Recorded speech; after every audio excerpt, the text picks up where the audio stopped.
So this is Secure Because Math, a deep dive on machine learning based monitoring. So please join me in welcoming Alex Pinto.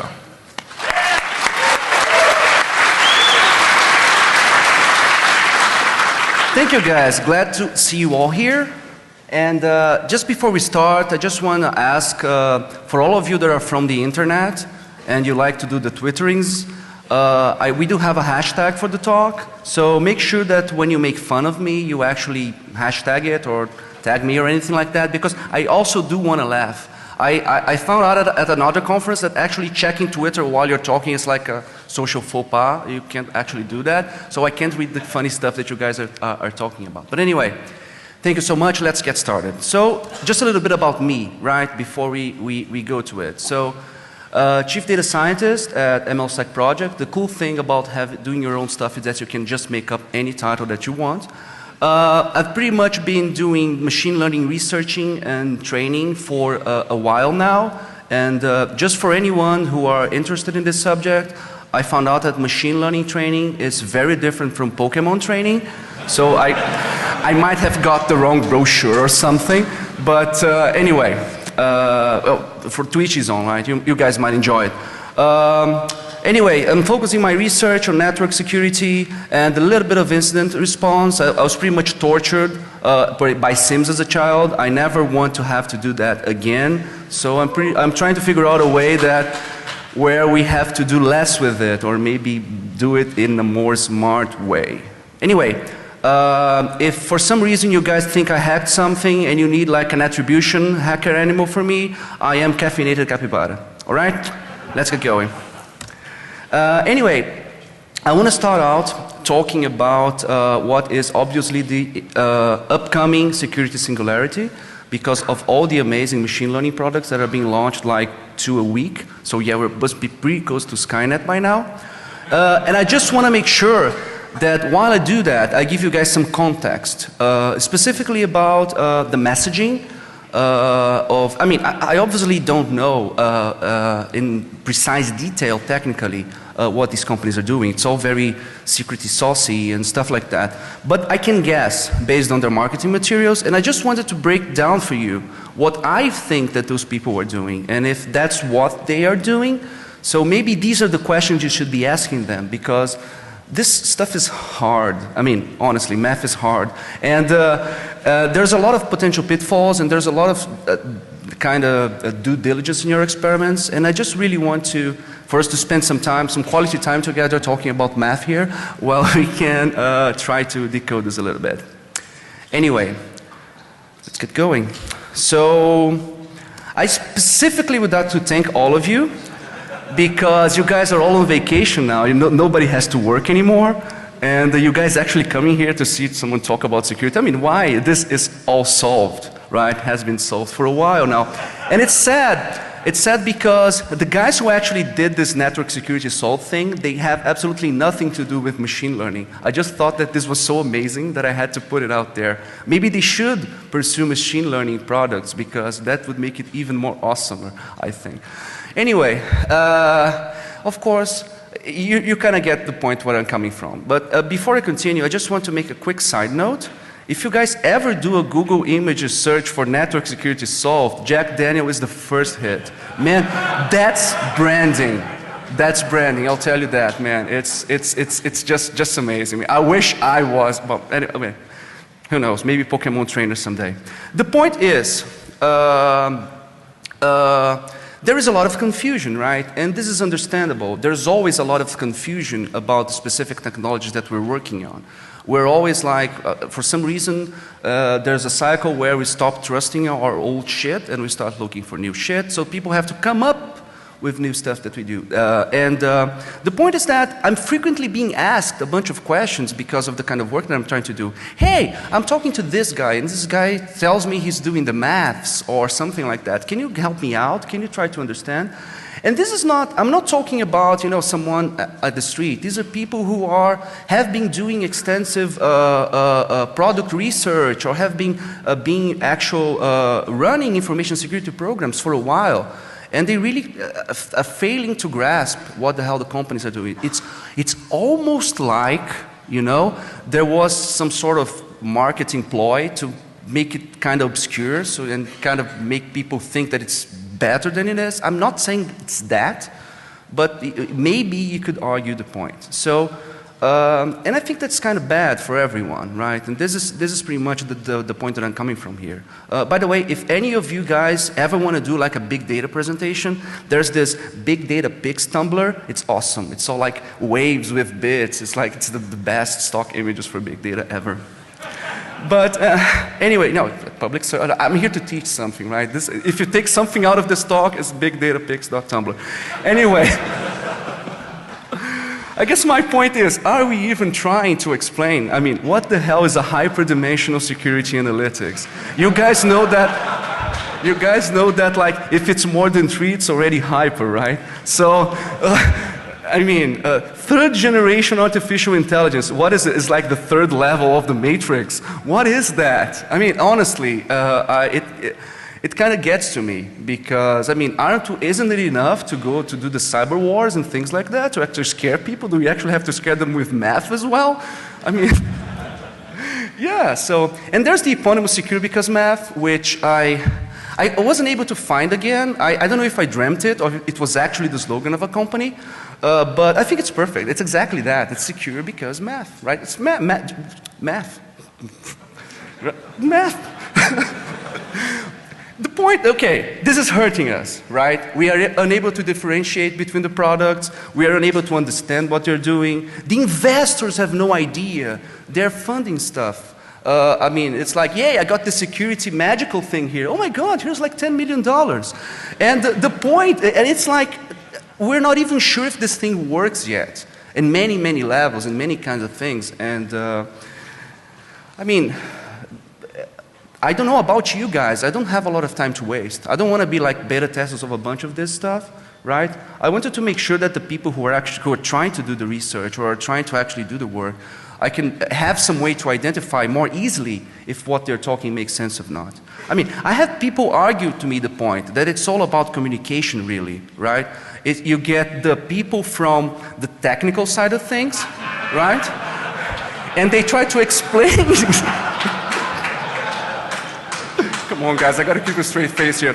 And they try to explain to the people in the marketing field, okay, this is like what we do. So we do this feature selection process where we're actually working on a sub-benefit. No. Okay, that sounds advanced. Yeah, let's go with advanced. So maybe it's that. Maybe I'm being unfair. Maybe there's a lot of different very good stuff happening under the hood. But I sure as hell cannot figure it out, right, by reading what they're doing. And anytime you try to get a little bit closer, it's like, no, that's our secret sauce. That's like the man, it's like someone telling you, honestly, my perspective is like, no, I'm using this proprietary crypto algorithm that you can't really know about. And to an extent, it's that. I want to argue the point that it's that. So it's still in marketing. Let's do an exercise. So I want you guys to guess the year when this was written. So I'm going to make it more simpler because it's like there's going to be a lot of interaction here. So of the 3 of them, which one do you think was written like today or like 2014? Again, I like show of hands for number 1. Okay, there's like very, very few people. Show of hands for number 2. Okay, still very few people. And show of hands for number 3. Okay, it looks like you guys don't like to play games. But the point that, man, there's no right or wrong here. All these taglines suck, so don't worry about it. Anyway, the first one is actually from 10 years ago. I don't know if there's any ISS buffs here, guys who used to work with the ISS stuff. And they released a network anomaly detection product. And I used to work for one of the largest integrators they had in Latin America. Was like, I mean, a huge thing, and we sold like a bazillion and successful bazillion implementations of IPSs. We never could get that shit to work. I don't know, maybe it was just us.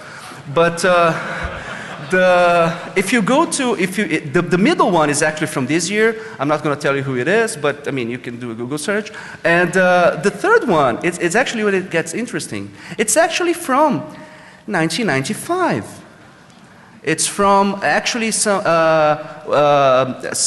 research that is being done, and it's kind of a university research that they created a product, pretty much like, I don't know, when Bro came out, it was a university researcher that did a project. It was like that.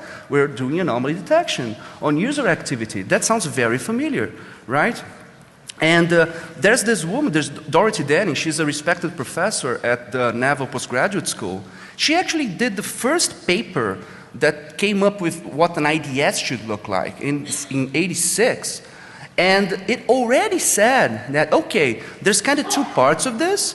One part of it is like it's a rule-based engine, while we have some sort of signatures, and the other part of it will be an anomaly detection engine that will help pick up the stuff that we potentially don't have signatures for. Maybe this will give you a hint, but we're quite sure this is going to have a lot of false positives, so let's keep the people informed that they shouldn't trust this part as much as that part.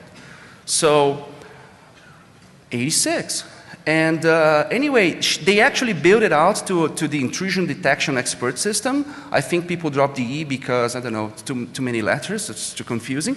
But the point that I find funny actually, so that actual quote from '95 was actually her colleagues, I'm pretty sure all male, stole her work and made it like the next generation IDES. You guys think, I mean, the next generation has been for a while here, guys. So.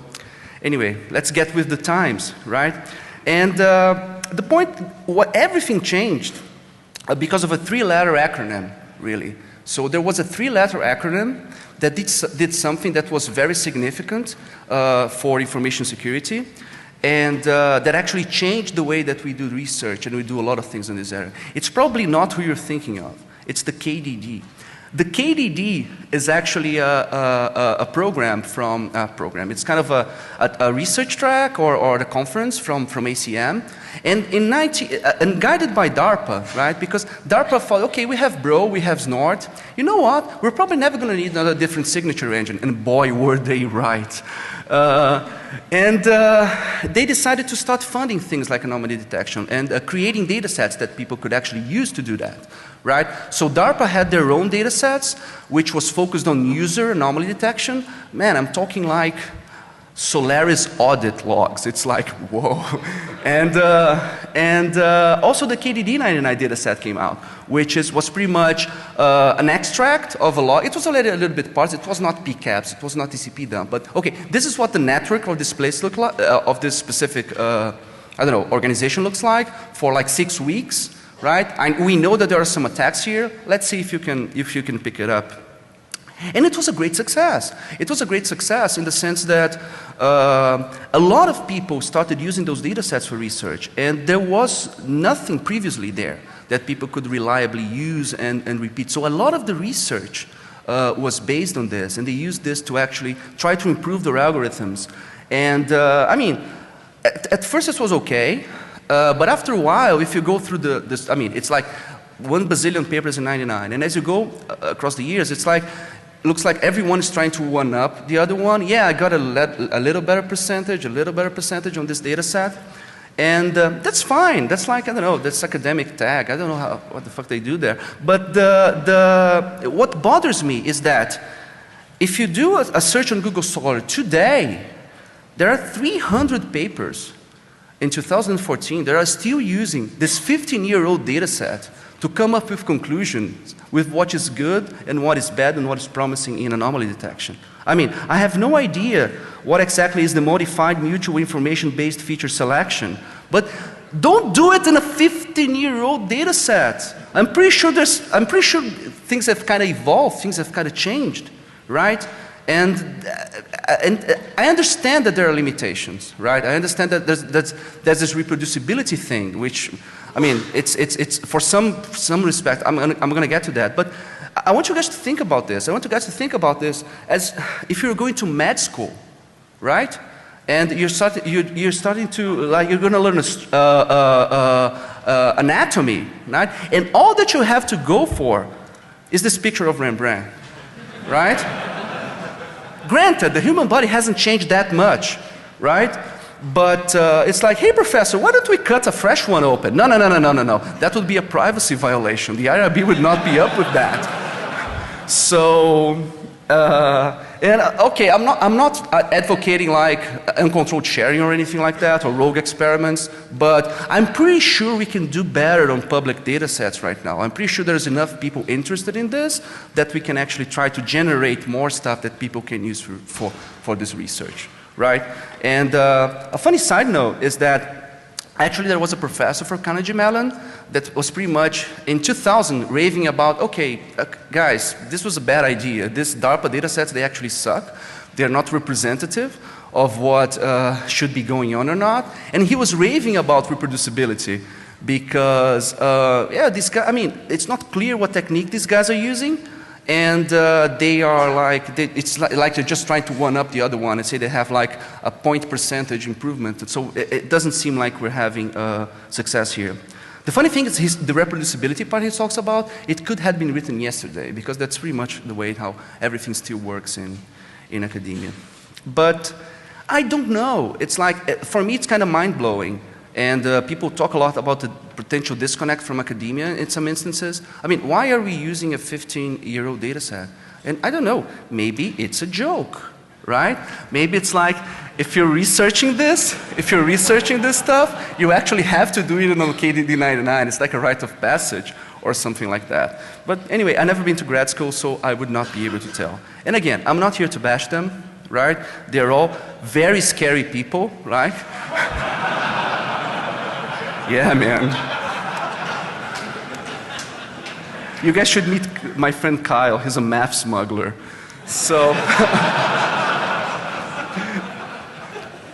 but anyway, I just want to put you in the mindset, right? You've done your research, and let's assume for a point that I'm just making a bunch of unnecessary fun of them, and you've actually have this publishing protocols and everything, which you had to try to focus to do specific open data sets. What I think that could potentially happen, I mean, I'm not sure if this has actually happened before, but I think a potential outcome from something like that, and with apologies to the Gartner hype cycle, I think the guy will get to grad school, right? And he'll be like, he'll go there, and then he'll go to the party, and everybody will be like, turn down for math, da, da, da, you know.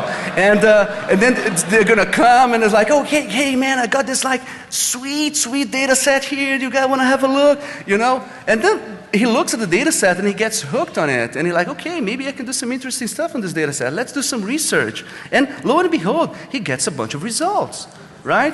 Because there's this tiny little thing that we talk about in machine learning, which is called overfitting, which is pretty much that you know a data set so much inside out that you're actually writing, instead of doing machine learning, you're actually writing a program to exactly parse the data set, right? And it's a very real problem. It happens all the time, and it's one of the reasons why there's always in model design, you're always, okay, just get random stuff. If you don't know what to get, just get random stuff, because you really want to confuse the model, because otherwise it's like it doesn't have an immune system for bullshit or something. And you really have to try to keep it like on its toes, right? And that's the point. The guy gets awesome results, he publishes a bunch of papers, and then, I don't know, he goes to his business friend, and they're like, oh my God, let's open a startup. You're gonna be rich, right? The security field is so hot. And then they go, and they actually get the customer data. I don't know how they actually convince these guys. And we get to the results, you know. I was expecting this thing to be awesome, right? But then when I try it on real life data, it's something that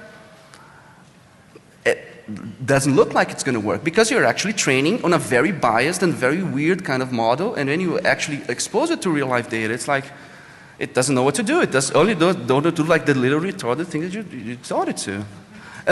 And then what ends up happening, in my belief, right, is that people start, okay, let's not do this math thing anymore, right? The guy gets very frustrated. The business guy like, hey bro, we gotta make some dough.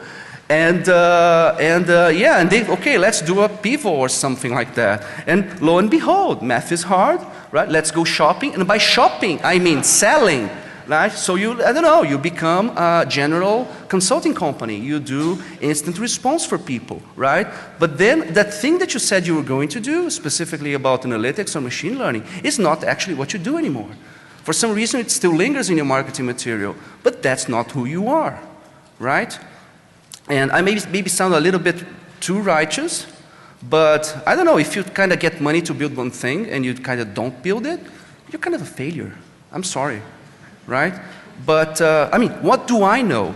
I mean, but there are a few of these guys, they're like filthy rich. I had to think this morning if I was actually going to take the bottle from the, from the minibar. So, but the point is, guys, I'm pretty sure you're very successful, you're doing great work, but like, let other people play with the ball, in the sense, if you're not doing machine learning, just don't crowd your marketing materials with machine learning, because it will get people confused, right? There are some people who are actually trying to build products. There's quite a few of startups who are actually trying to build products.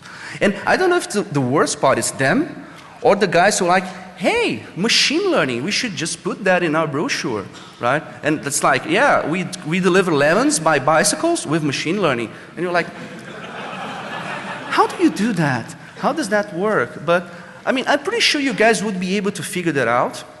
I mean, those two guys, those two different types of companies, right? But there is a sweet spot. There are people, that, and there's not like, it's not like I'm talking about myself, I'm talking about a bunch of people who are actually trying to do research and try to develop interesting things. So what I'm trying to do now for this next part of the talk is to go through a little bit more technical about if people are telling you about X, this is probably what they're doing, and what are the potential pitfalls in all of that. So, oh, sorry. I want to start with anomaly detection, right? And anomaly detection is kind of interesting for me as a solution to something, because when you are doing machine learning research, when you're doing modeling, when you're trying to figure out what you're going to train, what you're going to predict again, anomaly detection-like stuff, I'm pretty much talking about clustering, I'm talking about decomposition. It's actually very, very important for your exploratory phase, because you just got a bunch of data, and you have no idea what it looks like, what's the shape of it, what you can potentially do with it. So you just start asking the computer like questions. Okay, is this weird in some way? Is there a normal thing going on here? And I guess the point of what, and then you use that knowledge, that the feedback that the model gave you, so that then you can actually design something, right, that could potentially work. Let me, okay. And so my point is, this is the kind of stuff you do when you have absolutely no idea what's going on. And for me, it's very it's weird for people to say that, yeah, we're doing anomaly detection. Okay, so you're like, what? What are you actually doing? What is normal? What is weird? I mean, what's the measure? What are all those different things? And to be honest, this actually works very well for when you have a very well-defined process. Right? So this is the basis of, you have a factory, you're putting together bolts, right? And you want to measure if the bolts that you're pumping out from your bolt making machine, however it's done, it's not like too big or too small. It stands to that standard that you want to do. But then you know the standard, right? And you have an effective way of measuring that. And even so, when you look at stuff like financial fraud prevention, this is pretty much checking your balance, right? It actually still works well. A lot of historical work has been done. I mean, it's way more complicated than that now. But a lot of historical work was actually based on this. I mean, how much is this guy spending from time to time? And, oh, has he just been to Vegas and spent like $10,000 in a suite? That could be weird. Oh, no, it's DEF CON week. Never mind. But this works because you're measuring one thing, you're measuring like money. So you have one operation that goes in or it goes out, right? And so this was clearly picked up very quickly by the DevOps guys. And because when you think about it, they're actually running a pretty tight shop, right? They got all this bunch of server farms, they've got all of these different things that they can measure about the performance of their servers, and anyway, how many queries to the database and all those things. And yeah, when you look at all those metrics independently, stuff like anomaly detection, I mean, and most people just would do like some sort of rolling averages, actually work, but it's like, okay, I know what I'm measuring, I know what I'm thinking about. I know what or should expect to be that norm, right? So it makes very easy for a human being to make a decision, right? And it's not like, I mean, it's not like if the bolt is like a little bit bigger and a little bit thinner, that means it's an advanced threat from China, right? That's the leap of thinking that sometimes I do not understand. I want to talk in more detail in that. Here, when I talk about anomaly detection, I'm specifically talking around network and NetFlow behavioral analysis, and also this new user behavioral analysis thing, which is the new hotness. And there's specifically 3 challenges I want to talk about: the curse of dimensionality, the lack of ground truth, and Hanlon's razor, which is potentially my favorite. So the curse of dimensionality is not like a 50s monster movie, it's actually something real. The point is, if you're trying to measure a bunch of different things at the same time, and you're trying to see how similar they are or how different they are, if you think about anomaly detection, the actual problem you're trying to solve is, I got this space, let's say I have a square, right? And I have a bunch of points drawn in the square. And so which one of these are closest together? That's probably normal, right? Because most of them are there. But the things that are further apart are potentially those anomalies. The fact is, you need to measure the distance, right? Okay, so what's a point? How do you separate a point from another? What's that distance, right? And you can do some very simple stuff like Euclidean distance, which would be like, okay, you just draw a straight line. Or the Manhattan distance. Oh, you have to go like with straight angles, right? I think Manhattan distance is a very stupid name, but anyway, it's actually quite intuitive because the island, Manhattan, blah. The point is, when you start growing the number of dimensions, like when you go like, okay, it's like now 3D, it's like 4D, it's like 10 dimensions, the actual distances, they stop meaning stuff. They stop meaning anything because it's such a huge space, right? And until the regulation on the Rio or on Las Vegas or the US actually allows mind expanding the drugs during talks, you will not be able to see it properly. It's very hard to imagine, but it's like very far away. Everything's so far away, it doesn't make any sense. It becomes very hard to measure distances between things, right? And another way of seeing that is, if you calculate like what's the size of a sphere, right? So you got a cube, a unit cube. What's the size of the sphere inside this? Which you could argue is like, what's the unit distance between my point and this other point that I'm trying to measure, right? The actual volume of this sphere compared to the cube becomes very, very close to zero very, very fast. Right? And this is a graph I stole because I was like, I'm not going to do it. But the point is, the practical result is everything looks the same. Right? So what's the kind of stuff I'm talking about? Can you give us a more practical example? Well, let's do NetFlow data, right? I have a company with N nodes, right? And okay, all machines can talk to them pairwise. All machine can potentially talk to any machine. All machine can talk to any machine in any TCP port or UDP port, right? I choose a port for each one of this. That pretty much means that if I have 1,000 nodes, which is like a very, very small org, I potentially have 500 billion possible dimensions, right? So I'm measuring how much information, how much packets went from one place to the other. So, okay, that's very hard to figure something out, which is anomalous, right? So, I mean, it's all the same. It's all the same. How do people try to break that, right? And to be honest, this is a very, very open problem. And people have been trying to work. I mean, this is not like security stuff. This is math stuff. This is actually what people have been trying to figure out ways to better represent the data and better represent distance metrics to actually solve this. And those solutions, sometimes there's breakthroughs in, okay, we have this new grand idea which is going to help a bunch of these problems. And some of these, they become very, very industry specific. So, a lot of bunch of strategies, and there's actually some companies, right, that are basing their claims on anomaly detection on a lot of research that they have been doing on trying to counter this problem. So some of them believe that, I mean, after 20 years of research, they actually have some very good solutions involving subspaces, involving feature selection, etc., etc., etc. If that's true, that is actually very, very, very awesome, because there's a whole class of problems that can be solved by this, right? This is not just security. I mean, I do get a little bit, you know, side-eye glare, because if people had actually solved this, right, we would be, I don't know, first of all, they would be doing a killing in the ad selling market, right? That's for sure. And second of all, we could potentially be literally curing cancer with stuff like this. Because, I mean, Google just started something that they're calling the Project Baseline, which is actually, okay, let's get all this DNA data that we have a bunch of people, let's put all these data sets together and do some anomaly detection to try to figure out what are the genes that are actually not representative. So Google, with all their resources, are going to start to do something similar to this, right? Because it's hard.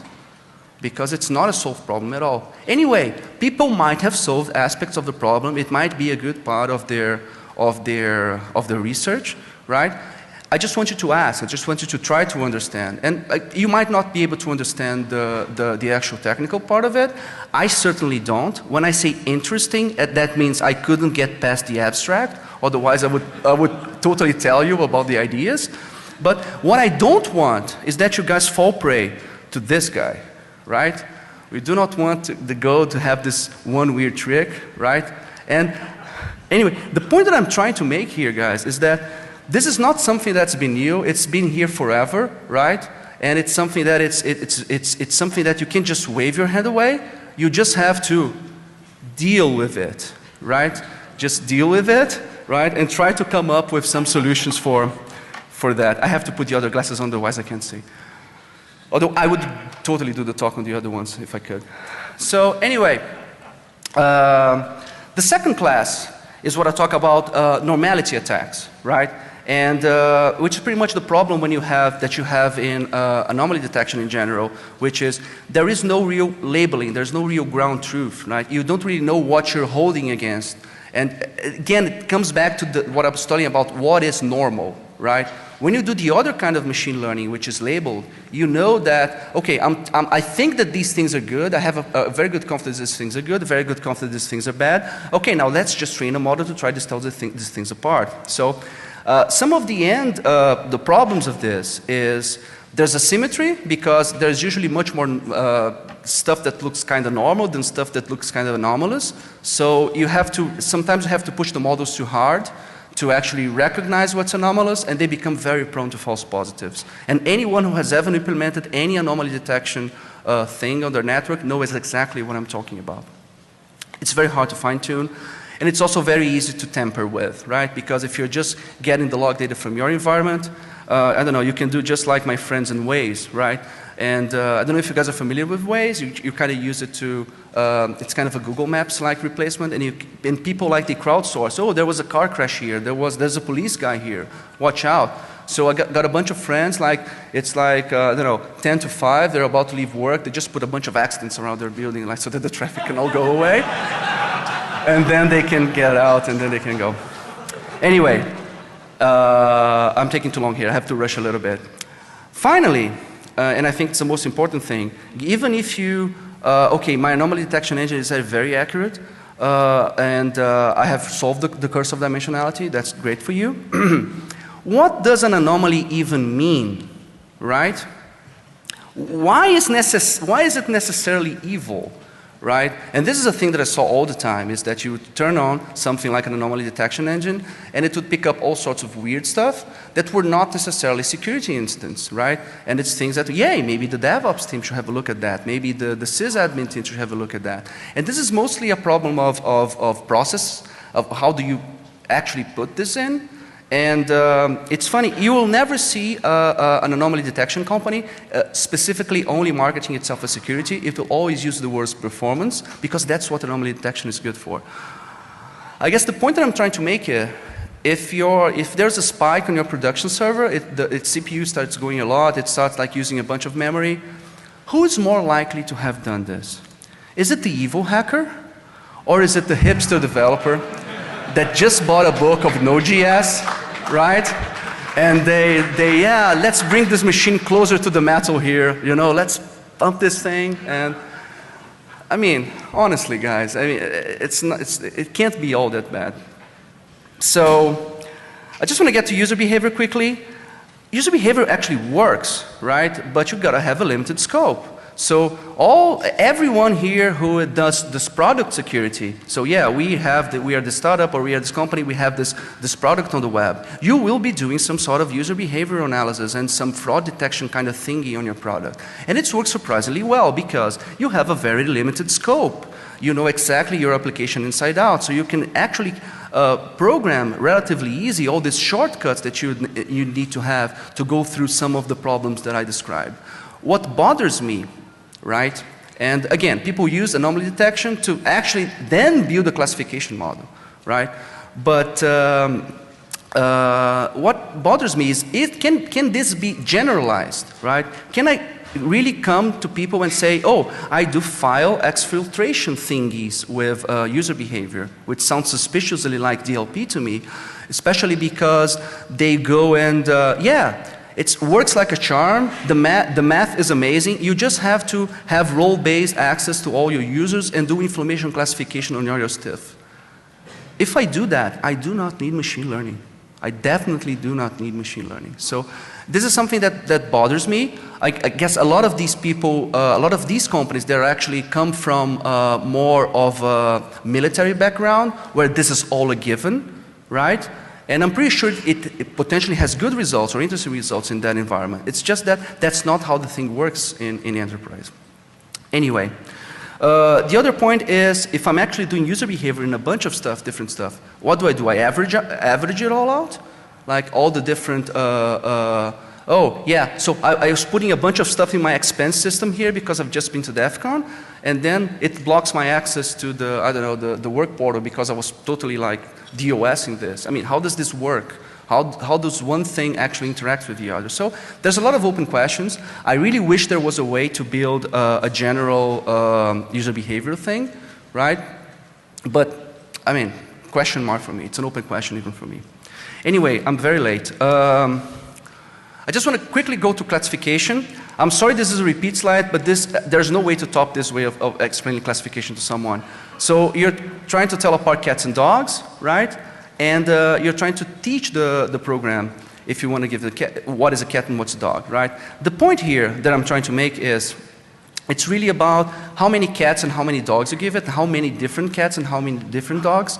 Because if you only got grumpy cats in your data set, you have a serious case of bad labeling because you will definitely not be able to pick this up as a cat, right? Oh, it's a happy cat. There are no such thing as happy cats. So because all the cats that I've ever seen are grumpy.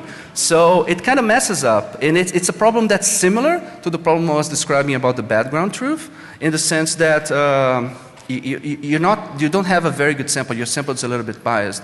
On the same way, if it's all Doges all the way down and they're all very majestic, and you're totally gonna miss this guy. I mean, come on. Poor guy. I love Tuna. Tuna is awesome. Anyway, specifically in the classification area, there's been a lot of malware activity, and that's a pun. That's not activity in malware research. The point is, everyone's been doing this. There's been a lot of public data sets. There's been a kind of a renaissance of this sort of research. And because a lot of people are actually publishing those, I know, hundreds and hundreds of gigabytes of malware. So that's very conductive to actually doing this. My opinion, right, is that we've actually got pretty good in telling malware apart. Like, okay, I already know that this is malware, so I can know pretty much which family it comes from almost automatically by analyzing code paths and analyzing code lineage and things like that. I've seen some very interesting work in that field. But actually detecting it, I mean, just like that, based on this stuff, is still kind of not there. And one of the arguments I use for that is that AV companies have been doing that forever. I mean, we all think that this is brand new, but the people who actually started doing this, like, I don't know, I mean, 5 years ago I was hearing about they implementing Hadoop clusters for storing and actually processing their malware. And I don't know, I don't think we're much better off. I don't think they've actually cracked the problem, right? I mean, people tell me that, yeah, the lead researchers here and there, they left to this other company because the guys at the AVs didn't really believe that that was the way to go. But I don't know, maybe there is something here. I just really want it to be better than the heuristics button on the AV, because that crashes my computer every single time, right? Let's all hope for that, right? But again, we have to make sure about the bad data, right? The bad specific labels that you're picking up. So, I mean, the problem is, if you're writing a paper and you're doing classification and you're like, yeah, I'm comparing this evilest piece of malware ever with calc.xe, I'm pretty sure your model is going to be great. There's going to be very few false positives, but that's not representative of what is really out there, what people actually use in their computers, right? So, I mean, imagine, what could we possibly use to compare a piece of evil malware that's able to download and run programs from the internet, you know, access the file system, the camera, the location information, send a bunch of data to a remote controller. If there was only legitimate programs that look exactly like this, right, and do exactly this kind of thing, right? And the point is that looking at that, I almost thought that I had it figured out. Because, oh my God, I know. The thing that tells them apart is that browsers have sandboxes, right? So that's what we should be looking for as a feature. And then I remember, man, sorry Firefox, man, we almost had this covered. But anyway, point is, good data. It's not so much having all the bad samples. You also have to have good representative, good samples for the research that you're trying to do. And I'm really beating myself up here, like everyone makes mistakes, right? But how the fuck do I do the training of my machine learning models? And all that I have to show for good is stuff from Alexa, it's stuff for, not even, I didn't think I even got to use Chromium. I was thinking about it, but I didn't get to. So what was, I mean, it was, not only it was different classes of things I was comparing at the time, which were inbound attacks, and of course Alexas are more represented for stuff that you're going to get, right? And of course the model looked okay, because I was like, oh yeah, here's a banana and here's a fire engine. So, can you tell this apart? Yeah, I'm pretty sure I can. So, anyway, the point is, don't use bad data for good samples. I mean, look for, I mean, there's much more stuff in Alexa, there's some OpenDNS stuff, that they released, and anyway, you can go for that. But let me try to wrap it up here. How's it going then, right? So, okay, there was that stupid guy last year. How have things been? So what I've been trying to do is really to extrapolate information from threat intelligence feeds. So the problem I'm currently trying to solve is, if I got a bunch of samples of bad data from threat intel feeds, and just like malware, the amount of information that we have available for that has increased exponentially on the past year or so. So there's actually some very good samples there that can be used. And I'm talking specifically about IP indicators and domain indicators and things like that, right? And so create a supervised model with this information, and give it the same data that an analyst would use. So I get a bunch of IP addresses, right, for analyzing from my intel feed. Where are they coming from? What does the passive DNS look like? And all those different things, right? Why should you care? Well, you should care because I think it's much easier to do all the work in a computer, to actually do the first triage, right, than you just doing it yourself. If you want to do it yourself, I have released open source, some open source tools that you can use to pull threat intelligence feeds from the internet, enrich them, and do some statistical tinkering with them with the TAQ test. This was covered in the other talk that I did this year. But I don't know, I think having everything automatic is kind of cool.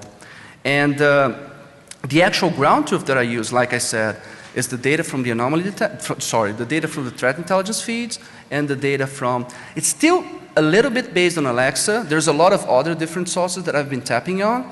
And a lot of my research recently has been, how can I trustworthily expand the amount of good stuff that I can see, that I can vouch for, based on just these initial seeds, right? The good thing about designing this model the way that I did is that I don't have to worry too much about data tampering, because the only thing that a potential attacker can actually change is the log data inside the company, right, which they would be sending me for me to compare this off, right? If they're changing the log data, there's a whole bunch of different problems, right? But they cannot inject something that would look more normal or normalicious, because I'm not really doing anomaly detection there. All the stuff that I'm using for features is actually external to any other company, and they're kind of hard. They cost money to change. What IP address you're coming from? I mean, and the lineage of the IP address. What were the domains that were registered to it or not? Right? It's hard to change. It's harder for an attacker to change that than just try to inject some random stuff into your environment. But what about false positives? Well, glad you asked. The point is, it's intrinsic.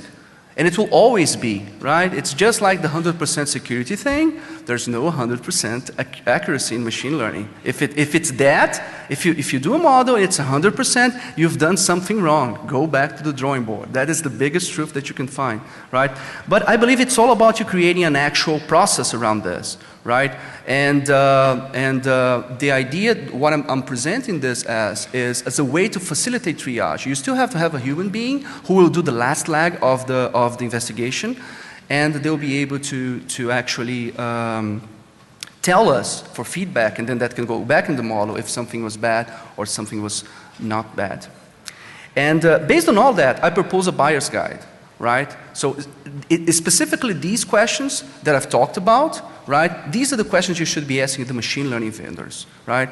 And if for some reason you don't agree with them, if for some reason they give you bad answers, if for some reason you try to argue them about the curse of dimensionality, which is a thing, and they're like, no, we're different, you don't understand, that's the other guys, that's not me, I am very different, you know? You can just hashtag them, not all algorithms, right? Because that's pretty much the argument that they're making. And feel free to tag me as well, of course, but just make sure you disagree with me first in order to do that. Anyway, this is us. Don't take my word for it. You can try it out. We're trying to get this private beta up and running, right? We have some limited capacity, so take your time. I mean, it might take a little bit of a while, and that's pretty much all I had. Thank you very much, guys.